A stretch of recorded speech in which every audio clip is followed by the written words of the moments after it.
ನಿರಂತರ ಸುದ್ದಿಗಳಿಗೆ ಸಬ್ಸ್ಕ್ರೈಬ್ ಮಾಡಿ ನಮ್ಮ ಚಾನೆಲ್. ಈ ಬೆಲ್ ಐಕಾನ್ನ ಪ್ರೆಸ್ ಮಾಡಿ ತಾಜಾ ಸುದ್ದಿಗಳನ್ನ ಪಡೀರಿ.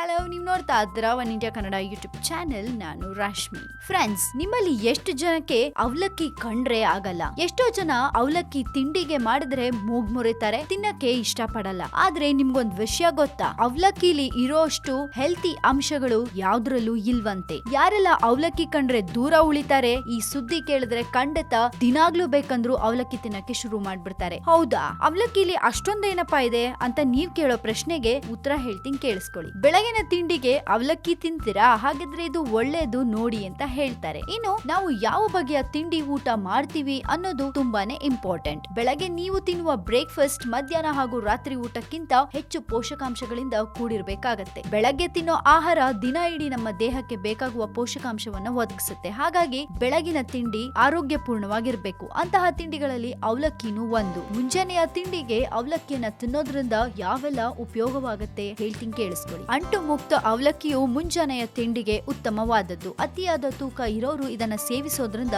ತೂಕ ಇಳಿಸ್ಕೋಬಹುದು. ಇನ್ನು ಸಾಕಷ್ಟು ಶಕ್ತಿಯನ್ನ ಪೂರೈಸೋ ಈ ಅವಲಕ್ಕಿ ನೀವು ಮುಂದಿನ ಊಟವನ್ನ ಸೇವಿಸೋವರೆಗೂ ನಿಮ್ಮ ಬೆಳಗಿನ ಉಪಹಾರವು ದಿನದ ವೇಳೆಯ ಕೆಲಸವನ್ನ ಕೈಗೊಳ್ಳಲು ನಿಮ್ಗೆ ಸಹಕರಿಸಬೇಕು. ಮಧ್ಯಾಹ್ನದ ಊಟದ ಟೈಮ್ ವರ್ಗೂ ನಿಮ್ಗೆ ಶಕ್ತಿಯನ್ನ ಪೂರೈಸುವಂತಾಗಲು ಅವಲಕ್ಕಿ ಅಂತಹ ಒಂದು ಬೆಳಗಿನ ಉಪಹಾರವಾಗಿರುತ್ತೆ. ಹಾಗೆ ಬೆಳಗಿನ ತಿಂಡಿಗೆ ಅವಲಕ್ಕಿ ಸೇವನೆ ಆರೋಗ್ಯಕ್ಕೆ ತುಂಬಾನೇ ಒಳ್ಳೆಯದು. ಯಾಕಂದ್ರೆ ಇದರಲ್ಲಿ ಕಬ್ಬಿಣಾಂಶ ಸಾಕಷ್ಟು ಪ್ರಮಾಣದಲ್ಲಿ ಇದೆ. ಇನ್ನೊಂದು ರೀತಿಯಲ್ಲಿ ಹೇಳೋದಾದ್ರೆ, ಪ್ರತಿದಿನ ನೀವು ಅವಲಕ್ಕಿಯನ್ನ ಬೆಳಗಿನ ಉಪಹಾರದ ರೂಪದಲ್ಲಿ ಸೇವಿಸಿದ್ದೇ ಆದ್ರೆ ಕಬ್ಬಿಣಾಂಶದ ಕೊರತೆಯಿಂದ ನಿಮ್ಮ ಶರೀರವನ್ನ ನೀವು ದೂರವಿರಿಸಿಕೊಳ್ಳಬಹುದು. ಅವಲಕ್ಕಿಯನ್ನ ಗರ್ಭಿಣಿಯರು ಹಾಗೂ ಮಕ್ಕಳು ಕೂಡ ಸೇವಿಸಬಹುದು. ಕಬ್ಬಿಣಾಂಶವು ಶರೀರದ ಪಾಲಿಗೆ ಒಂದು ಪ್ರಮುಖವಾದ ಖನಿಜವಾಗಿದೆ. ಯಾಕಂದ್ರೆ ಕಬ್ಬಿಣದ ಅಂಶವು ರಕ್ತದ ಹಿಮೋಗ್ಲೋಬಿನ್ ಮಟ್ಟಗಳನ್ನ ಸಹಜ ಸ್ಥಿತಿಯಲ್ಲಿರಿಸಲು ನೆರವಾಗುತ್ತೆ. ಜೊತೆಗೆ ಅವಲಕ್ಕಿಯಲ್ಲಿ ಸಮೃದ್ಧವಾದ ಕಬ್ಬಿಣಾಂಶ ಇರೋದ್ರಿಂದ ರಕ್ತ ಕಣಗಳ ಸಂಖ್ಯೆ ಕೂಡ ವೃದ್ಧಿಯಾಗುತ್ತೆ. ಜೊತೆಗೆ ದೇಹದ ಶಕ್ತಿಯನ್ನು ಹೆಚ್ಚಿಸುತ್ತೆ. ಇನ್ನು ಅವಲಕ್ಕಿಯಲ್ಲಿ ವಿಟಮಿನ್ B1 ಇರೋದ್ರಿಂದ ಮಧುಮೇಹಿಗಳಿಗೆ ಉತ್ತಮ ಉಪಹಾರದ ಆಯ್ಕೆ ಇದು. ರಕ್ತದಲ್ಲಿ ಸಕ್ಕರೆಯ ಪ್ರಮಾಣವನ್ನ ಬ್ಯಾಲೆನ್ಸ್ಡ್ ಆಗಿ ಇರಿಸುತ್ತೆ. ಇದಲ್ಲದೆ